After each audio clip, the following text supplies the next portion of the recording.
Prenons-nous dans les bois, c'est l'histoire d'une troupe de jeunes comédiens qui vont vivre une nuit de cauchemar dans un château. Au fil de l'intrigue, ils se retrouveront isolés les uns des autres.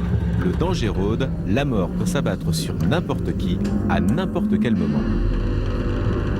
Mon but pour ce film, c'est de faire peur, et donc c'est l'essentiel de mon travail. Si je devais le définir, c'est plus pour moi un film d'angoisse, véritablement, que d'horreur. Viens avec toi.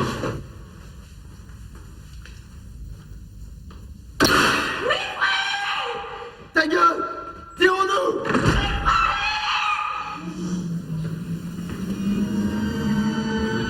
Lionel Delplanque signe là son premier film. Il connaît bien l'univers de la peur à l'écran. Son dernier court-métrage, Opus 66, a été primé au Festival du film fantastique de Gérardmer l'année dernière. Faites quoi là? J'empêche la lumière de passer à travers pour pouvoir donner l'impression qu'on est en nuit. La lumière, c'est une chose, mais le cadre a aussi son importance. Pour certaines séquences, on choisira d'utiliser le Steadicam, une caméra mobile à l'effet garanti. Le Steadicam, il a un peu ce côté tapis volant, cet aspect un peu caméra qui respire. Donc on a un peu le côté subjectif de la personne qui espionne, qui guette, le danger qui rôde. Pour installer un climat d'angoisse, il faut donc travailler la lumière, le cadre et les mouvements de caméra. Mais tout dépend aussi du jeu des acteurs, des bruitages et de la musique.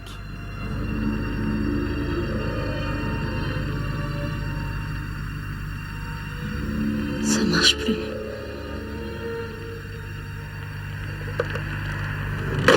Dans ce genre de film, c'est extrêmement connoté. Il y a des instruments de la joie, il y a des instruments de la colère, il y a des instruments de la peur.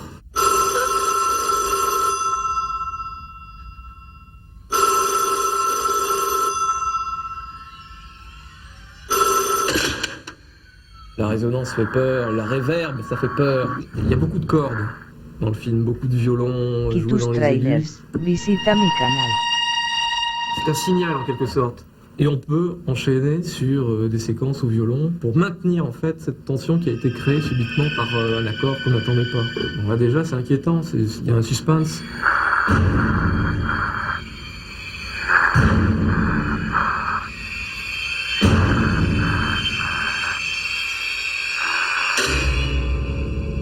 Ce genre de percussion-là, ça apporte toujours une idée, un côté implacable en fait. Normalement, quand on entend ce son-là, quelqu'un est mort.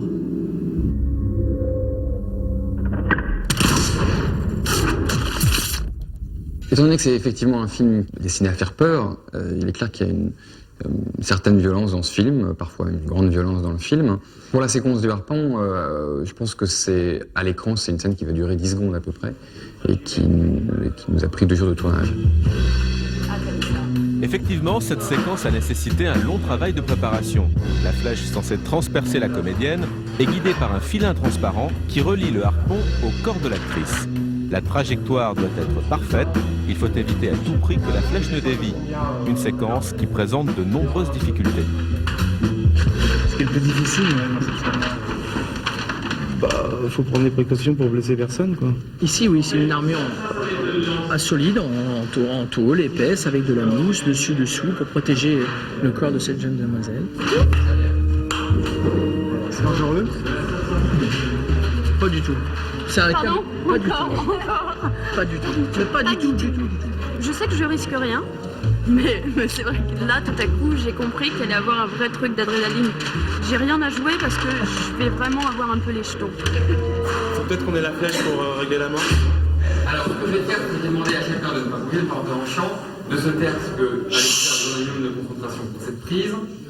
Et la troisième chose, Jean-Claude, c'est moi qui te donnerai le top, je serai derrière la caméra et je te ferai un signe. Action! Coupé.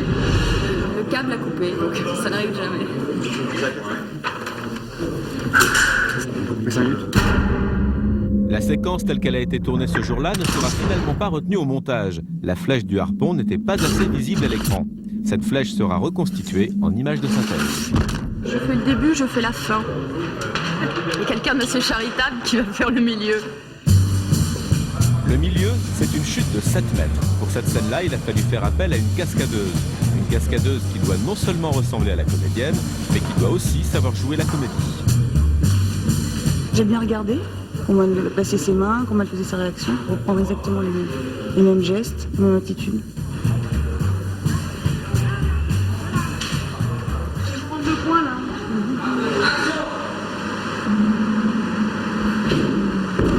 Génial, nickel. Parfait, merci Virginie. Il y a toujours un risque de sauter comme ça, Kitus de tomber Trailers, sur la tête. visita mi canal. Vous n'avez pas contrôler sa chute.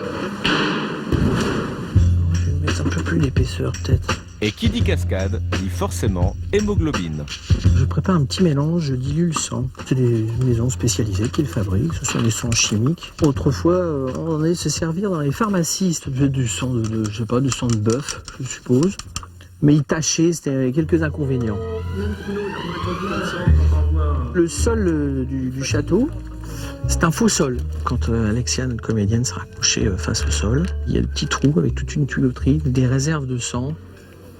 Et donc on actionnera ce sang et ça va couler autour d'elle. Il y a une nappe de sang qui va s'étaler, qui va s'agrandir.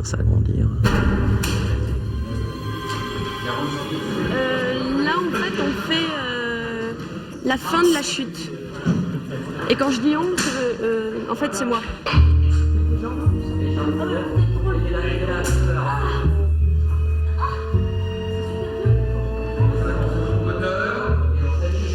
Silence.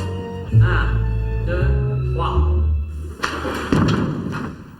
C'est la mieux, elle est formidable. Tu es formidable. Promenons-nous dans les bois, tant que le loup n'y est pas. Si le loup y était.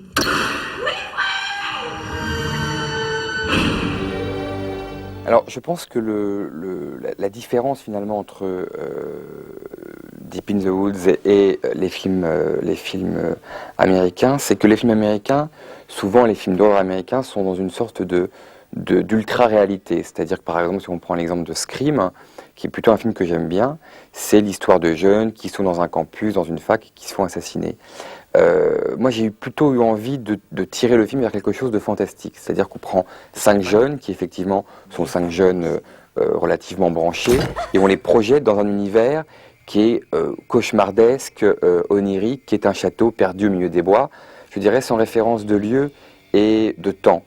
C'est le premier élément. Et le deuxième élément, c'est que moi, j'ai essayé de construire un monde visuel qui soit effectivement en scope, et qui soit spectaculaire, avec des cascades, des effets spéciaux, ce genre de choses, mais qui donne au film une dimension onirique et que le film soit avant tout un cauchemar, donc quelque chose qui nous attire comme ça du côté fantastique. Et puis enfin, je crois que le film, et c'est un des enjeux du film, parle du Petit Chaperon Rouge, et le Petit Chaperon Rouge, c'est un conte qui est éminemment européen, et que du coup ça amène le film finalement vers, je dirais, c'est un petit chaperon rouge à la sauce sanglante en quelque sorte, voilà.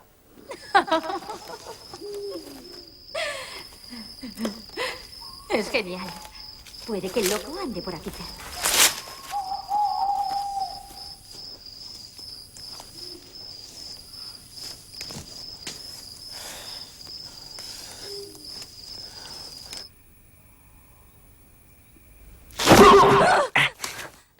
Mais je pense que si la nuit et le bois sont des images classiques de terreur, c'est qu'elles correspondent à des terreurs et à des peurs qui sont communes à chacun d'entre nous. Si on prend un exemple par exemple, et c'est très troublant avec le bois, c'est que les gens sont beaucoup plus angoissés à l'idée d'aller se promener tout seul dans un bois la nuit que se promener dans une ville la nuit. Alors qu'il y a plus de risques de se faire agresser dans une ville la nuit que de se faire agresser par une chouette, un hibou ou un cerf la nuit dans un bois. Et pourtant, la forêt nous fait beaucoup plus peur, parce que justement, c'est sans doute des peurs d'enfants, des choses irrationnelles, ancestrales, qui nous sont communes. Kitus Trailers, visita mi canal.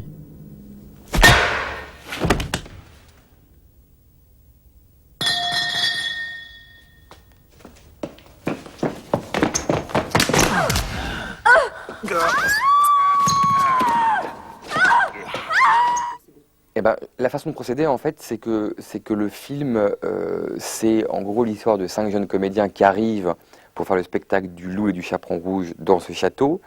Et en fait, ce que je trouvais intéressant, c'est que justement, ce soit des acteurs qui arrivent, qu'ils présentent un conte qui soit une sorte de spectacle finalement, quelque chose de l'ordre de la fiction, et que peu à peu, quelqu'un s'empare du costume du loup et tue tout le monde dans le château. Et donc du coup, ce qui était intéressant pour moi, c'était de partir de quelque chose qui était de l'ordre du spectacle, et que peu à peu, le spectacle devienne la réalité du film.